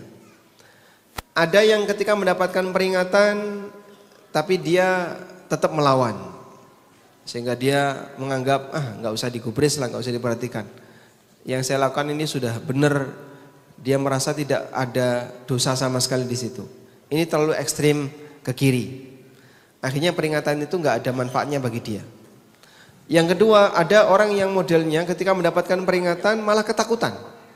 Sehingga saking takutnya sampai hidupnya terasa serba susah. Saya kalau melakukan kayak gini dosa nggak ya? Saya kalau melakukan seperti ini dosa nggak? Terus seperti itu. Tapi pada sampai tingkatan dia itu stres karena ketakutan tadi. Ketika sudah demikian keadaannya, dia sebenarnya lebih dijangkiti penyakit was-was. Nah, maka obatnya adalah yakinkan kepadanya halal haram itu memang ada aturannya, kenali kamu batasannya dan jangan terlalu seperti ini. Terlalu takut, jangan-jangan nanti ada yang salah, terus haram semuanya. Padahal aslinya nggak ada masalah. Tapi dia sendiri takut ada yang salah. Maka dalam kondisi ini sebaiknya dia disadarkan dulu, kamu bisa jadi terjangkiti was-was dan gak boleh was-was seperti itu. Karena was-was itu bisikan setan. Lawan was-was itu sama dengan jihad melawan setan. Wallahu a'lam. Baik, berikutnya adalah pertanyaan dari akhwat. Assalamualaikum warahmatullahi wabarakatuh Ustaz. Bagaimana jika ada orang tua yang memberikan harta haram pada anaknya padahal sudah diingatkan orang tuanya? Pertanyaannya, apakah mengingatkan orang tua itu terus-menerus atau cukup sekali saja? Dan yang kedua, apakah harta yang diberikan itu berpengaruh bagi anak walaupun anaknya tidak tahu? Yang pertama, kalau anaknya tahu, boleh nggak anak ini menerima harta dari orang tuanya sementara dia tahu pendapatannya haram? Para ulama memberikan rincian. Yang pertama, harta yang diberikan orang tua kepada anak dengan nilai hanya cukup untuk biaya hidup. Hanya cukup untuk biaya hidup. Yang seperti ini diperbolehkan. Sehingga dia tidak boleh ngambil lebih dari itu. Sebagai contoh ya. Orang tua mendapatkan harta dengan cara yang haram sebanyak anggaplah 10 juta per bulan. Nah 10 juta per bulan ya. Baik. Lalu si A ini sebagai anaknya, dia tahu pendapatan orang tua saya itu haram. Beliau dapat 10 juta per bulan dan itu dari hasil haram. Sudah? Maka si anak ini ketika dinafkahi oleh orang tuanya, dia hanya boleh mengambil yang cukup untuk hidup. Ya, di Bandung satu orang untuk cukup hidup itu butuh biaya berapa mas? Misalnya di Dagu 5 juta. Jangan ngitung vilanya ya. Dia nggak punya villa. Misalnya bisa ngontrak di rumah mana gitu. 3 juta sebulan? 3 juta? Masa 3 juta? 100.000 per hari. Di Bandung per hari bisa hidup nggak Kang? Bisa ya? Bisa, Masya Allah. Di Jogja 20.000 bisa hidup.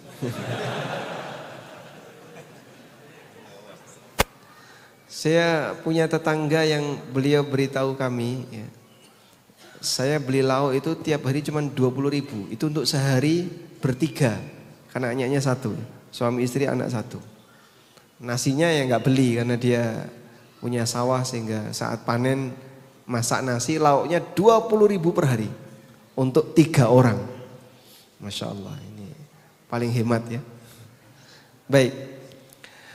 Kembali ke tadi ya, andaikan pendapatan orang tuanya itu 10 juta dari yang haram tadi, maka si anak hanya berhak dapat berapa? 3 juta. Sesuai dengan kebutuhan hidupnya. Lebih dari itu gak boleh. Pak, kalau saya nabung dari sisa-sisa pemberian bapak saya, gak boleh. Karena Anda hanya boleh mengambil sesuai kebutuhan sebagai nafkah. Yang kedua, kalau dia ngambil lebih dari kebutuhan nafkah ya gak boleh. Karena kalau dia ngambil seperti itu berarti dia mengambil harta haram dari orang tuanya. Memanfaatkan dan mengkonsumsi harta haram dari orang tuanya. Wallahu a'lam. Satu lagi dari akhwat. Bismillah. Izin bertanya, bagaimana status penghasilan saya sebagai fotografer dan editor di salah satu brand hijab syar'i yang masih memakai akhwat sebagai modelnya. Walaupun tampak disertai musik dan bagian wajah ditutupi atau diblur, saya berniat resign, namun lingkungan kerja sangat memudahkan untuk ibadah wajib dan sunnah. Tempat kerja ikhwan dan akhwat dipisah, ada jadwal kajian rutin di kantor untuk karyawannya. Mohon nasihatnya Ustaz. Ya, memang kita sarankan ya bagi teman-teman yang jualan pakaian wanita itu sebaiknya gunakan manekin ya. Dan insya Allah untuk sebatas display manekin kan cukup ya. Cukup insya Allah ya. Baik. Sehingga kami sarankan sebaiknya Anda gunakan manekin. Sehingga Anda tidak perlu menyewa artis atau siapapun untuk kemudian mengiklankan produk Anda. Tapi dengan keberadaan manekin insya Allah sudah cukup. Bagaimana kalau kemudian di perusahaan itu menggunakan wanita? Tergantung posisi karyawan. Kalau karyawannya di posisi saya tidak bersinggungan dengan wanita ini, saya tidak bersinggungan dengan model ini yang difoto dan seterusnya, saya bersinggungan di tempat yang lain, insya Allah tidak masalah. Karena pertama produknya itu halal, cuman disajikan dengan cara yang bermasalah. Ada gambar wanita misalnya, atau misalnya mengandung musik dan seterusnya. Sehingga karena penghasilannya halal, pendapatannya halal, maka insya Allah boleh dipertahankan. Namun yang mungkin perlu diluruskan adalah berkaitan bagaimana dia merekomendasikan wanita tadi untuk diambil gambarnya. Kalau dia di bagian fotografer ya nggak boleh, atau di bagian edit gambar nggak boleh. Tapi kalau dia di bagian yang lain, dalam arti tidak bersinggungan dengan ini, insya Allah masih ditoleransi. Wallahu a'lam. Ustadz, takut waktunya habis sebelum ini kita kuis buat bagi-bagi hadiah. Boleh, Tadi Ustadz? ada yang jawab tapi belum dapat hadiah. Satu ya. Mbak-mbaknya. Kemudian tadi sebelumnya. Ada lagi yang tadi yang merasa menjawab pertanyaan. Ya, Mbak Masnya. Sisa 4 Ustadz. Baik. Ada tambah lagi pertanyaan? Kayaknya tadi ada pertanyaan pertama yang dia datang. Masya Allah. Panjang-panjang biasanya. Udah ya? Coba kamu. Bismillah, izin bertanya Ustadz, apakah bank syariah mengandung riba? Jika mengandung, bagaimana ciri-cirinya? Siap, bangun semua sedih. Masya Allah. To the point. Ya, kita mengendaki edukasi terkait anti riba itu tetap bertahan ya Pak. Kalau bisa seperti dulu, euforia tahun 2017, 18 ada banyak sekali komunitas anti riba. Di Bandung ada nggak? Yang paling terkenal apa dulu? X-Bank. X-Bank itu ada di banyak tempat ya. Di Jogja ada, bahkan mereka kayaknya bangun jaringan itu. Ada X-Bank chapter Jogja, chapter Bandung dan kota-kota yang lain. Ada juga masyarakat tanpa riba, pengusaha tanpa riba, bahkan ada notaris tanpa riba. Jadi banyak sekali orang-orang yang dulu anti riba. Nah sekarang kalau bisa seperti itu tetap dijaga, sehingga perang terhadap riba ini belum beres ya, belum selesai. Terus dilakukan sampai pada titik terakhir adalah ketika masyarakat kita sudah benci dengan riba dan menolak riba. Berikutnya, edukasi ini juga terkadang memberikan pengaruh kepada dunia keuangan. Lembaga keuangan walhamdulillah dulu di zaman-zaman 2017 dan seterusnya itu banyak sekali yang kemudian pengen secara sadar diri untuk mengubah akal. Meskipun itu terjadi pada beberapa cabang. Karena kalau mengubah kebijakan sampai pusat nampaknya mereka masih berat. Tapi di cabang-cabang itu kadang mereka sudah mau berubah. Di Jogja sendiri pernah ada kepala cabang yang menemui saya, kepala cabang Bank Syariah yang menemui saya dan dia pengen melihat skema syar'i untuk transaksi jual beli rumah itu kayak gimana. Nah ternyata walhamdulillah memang bisa dilakukan. Jadi mulai dari yang paling kelas bawah dulu, yang kecil-kecil dulu. Nah sekarang saya nggak tahu perkembangannya. Cuman secara umum produk bank syariah itu ada dua. Sebagaimana produk bank yang lainnya, lending dan funding. Yang lebih aman itu dalam posisi ketika bank menerima uang dari nasabah. Berarti produk apa itu? Bank menerima uang. Funding ya, funding. Kalau posisi Anda sebagai nasabah yang setor uang, Anda bisa milih produk wadiah, itu aman. Tidak bertambah, tidak berkurang. Kalaupun ada potongan administrasi itu haknya bank. Dan kecil sekali, seingat saya cuma 2.000 atau berapa. Dan itu pun cukup jarang dia mengambil biaya administrasi 2.000. Maka kami sarankan Anda bisa gunakan bagian ini untuk menyimpan uang di bank syariah. Tapi untuk produk lending di mana uang datang dari bank, Anda sebagai penerima uang. Nah, ini saya belum bisa merekomendasikan sebab yang kami tahu beberapa karyawan bank sendiri sudah mengakui praktek kita belum syar'i. Itu pengakuan mereka untuk terutama produk lending. Karena untuk produk lending nanti bank pasti akan minta margin, sementara akadnya akad utang. Ya. Bank masih belum berani untuk melakukan akad jual beli. Nah kita harapkan semoga seperti bank syariah itu sudah mulai membuka diri untuk melakukan akad jual beli. Jadi kalau ada konsumen yang pesan, nasabah pesan, dia belikan dulu. Setelah dia beli, dia terima, baru dia jual ke nasabah secara kredit. Kalau bisa seperti itu bagus. Cuman kan selama ini bank tidak demikian. Wallahu a'lam. Baik. Pertanyaannya. Sebutkan hakikat dari harta. Tadi sudah dapat. Nah, silakan Bapak. Boleh berdiri? Diri. Ada mic-nya enggak?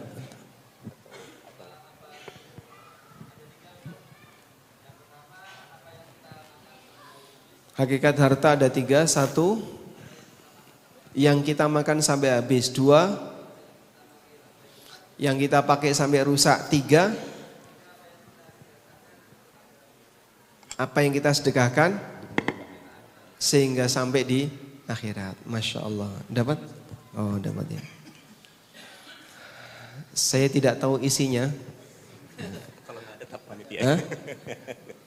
Insya Allah ada ya. Ada insya Allah. Kalau Bapak dikasih hadiah seperti ini, dari 3 pilihan tadi, apa yang akan Bapak lakukan?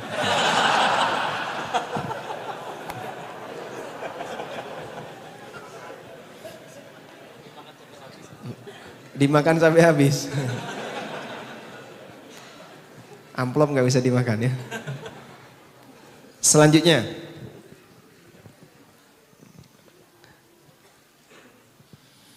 Tadi kita menyebutkan bagaimana aktivitas ekonomi Nabi SAW bisa dijelaskan secara ringkas saja. Ini angkat tangan sana. Milih yang mana? Depan atau belakang? Oh belakang. Baik. Silakan. Tadi kan sudah ya? Sudah dapat hadiah belum? Oh nanya sudah.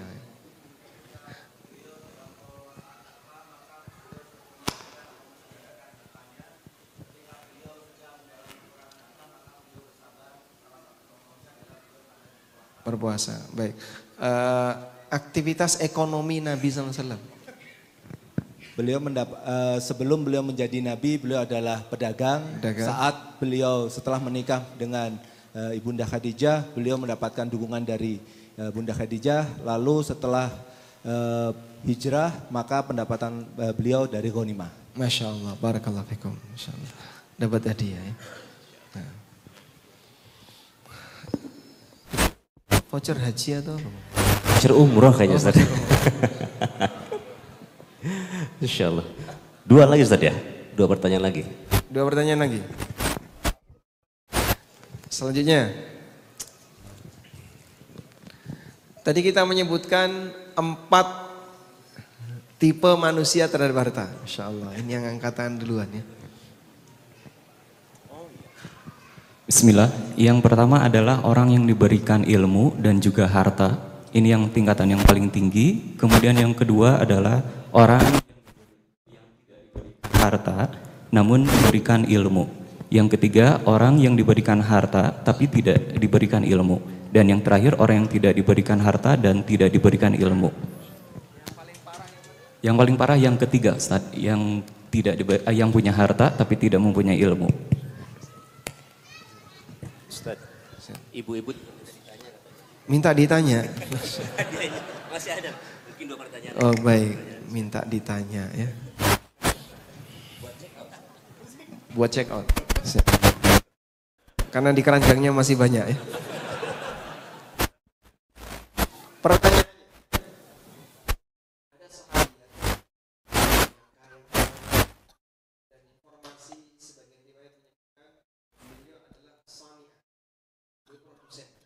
Buat apa begitu yang bisa dia punya pendapat.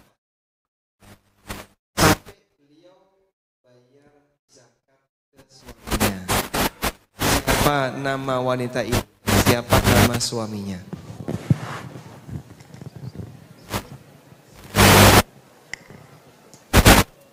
Yang akhwat susah Ustaz ya.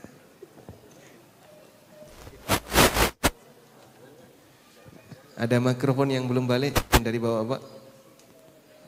Yang mikrofon sudah dikembalikan ya? Udah. Cek. Oh, diantar ke atas. Ada yang angkat tangan di atas?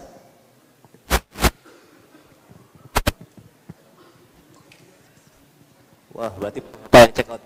Gak jadi ibu-ibu Ustaz. Enggak ada yang angkat tangan, ibu-ibu? Bapak ada yang check out? Atas. Atas ada, bawah sini ada? Ada.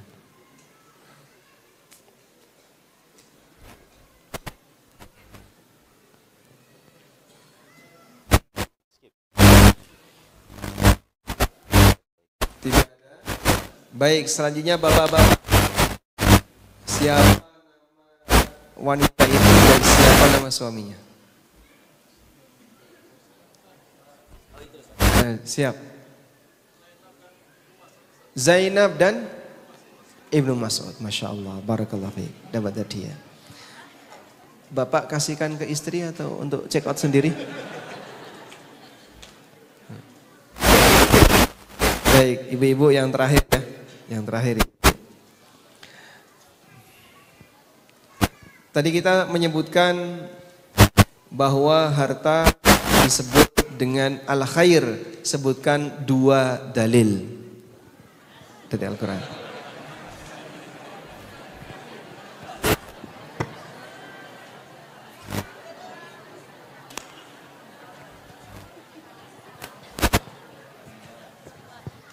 Bismillah, surat Al-Adiyat dan kisah Nabi Sulaiman yang menunggangi kudanya.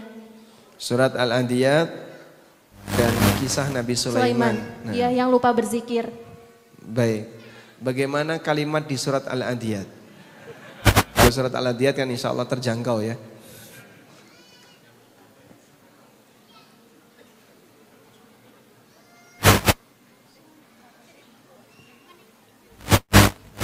Wa innahu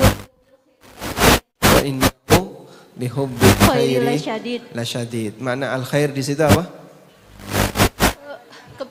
Harta, hartanya. Coba lihat. Kebaikan. Enggak, lihat di terjemahan, Harta. Baik. Insyaallah nanti hadiahnya diambil dia. Walhamdulillahirabbil alamin. Apa? Oh, ada 2 lagi Ustaz. 2 lagi. Masya Allah. 2 lagi. Baik. Di antara ibu-ibu yang tidak punya marketplace, yang tidak punya aplikasi marketplace di HP-nya, angkat.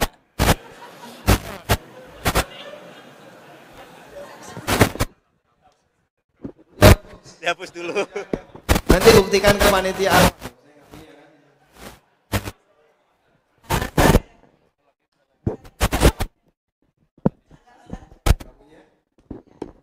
Bagaimana cara Anda belanja ketika nggak punya? Nggak pernah belanja online? Ya? Oh, belum. Baik. Jadi setelah ini nanti bisa. Suaminya. Ya. Gantian dong. Ya. Yang terakhir. Tadi kita menyebutkan tentang potensi apapun di makhluk ini ya.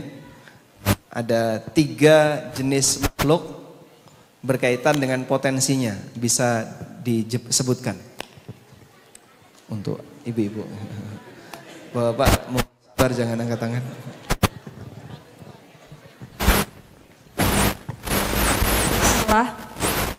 Pertama yaitu memiliki kebaikan seluruhnya, yaitu di sini adalah yang kedua memiliki kebaikan dan keburukan, yaitu manusia bisa berupa kebaikan keburukan juga bisa berupa properti ataupun harta. Yang ketiga seluruhnya berupa keburukan, yaitu iblis. Baik. Maka suudzon kepada Nabi itu boleh nggak Pak? Hah? 100% nggak boleh. Kalau suudzon kepada manusia ada yang boleh, ada yang tidak, tergantung suasana. Kalau suudzon kepada malaikat boleh nggak? Nggak boleh.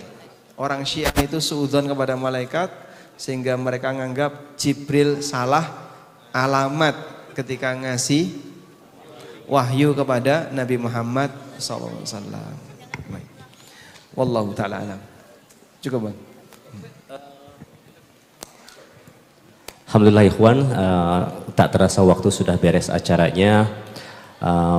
Ustadz mau sedikit memberikan 5 menit nasihat saja terakhir supaya karena takutnya kita menunggu waktu yang lama lagi untuk Ustadz datang ke sini.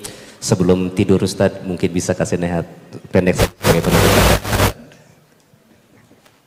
Masya Allah. Bapak Ibu yang kami hormati, semakin jauh dari zaman kenabian, di antara ciri berkaitan dengan masalah muamalah yang pernah disebutkan Rasulullah SAW, manusia semakin tidak peduli halal haram. Nabi SAW bersabda dalam hadis riwayat Bukhari, sayati 'alan nasi zamanun la yubali mar'u min, akan datang di mana dia mengambil harta apakah dari yang halal atau dari yang haram. Dan semakin jauh dari zaman kenabian, merasakan itu belum? Di zaman kita sudah merasakan suasana di mana orang nggak peduli gimana cara mereka ngambil harta, sudah hadir di depan mata. Maka saat Anda masih punya semangat untuk ingin ngerti, Pak, usaha saya ini boleh atau tidak, praktek transaksi kayak gini halal atau haram, berarti ini yang dikecualikan dari hadis itu. Karena Nabi SAW menceritakan umum yang terjadi di masyarakat. Jika Anda punya karakter yang berbeda, alhamdulillah yang tidak seperti ini. Di antara yang pertahankan semangat untuk terus mencari tahu ini halal atau haram, ini atau tidak. Sebab zuhud yang wajib zuhud terhadap haram. Kalau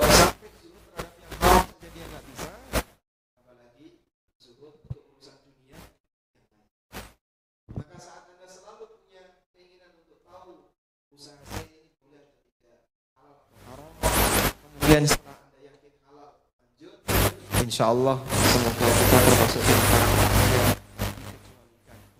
bukan dari umumnya karakter yang dimiliki. Wallahu alam, demikian yang bisa kita sampaikan. Semoga bermanfaat. Sallallahu alaihi wa sahbihi wasallam. Alhamdulillahirabbil alamin. Wassalamualaikum warahmatullahi wabarakatuh. Demikian ikhwan, jazakumullah khairan. Mudah-mudahan ilmu yang bermanfaat ini kita juga bisa sampaikan kepada keluarga, teman-teman. Fi amanillah, semoga kalian semua sampai di rumah dengan selamat. Assalamualaikum warahmatullahi wabarakatuh.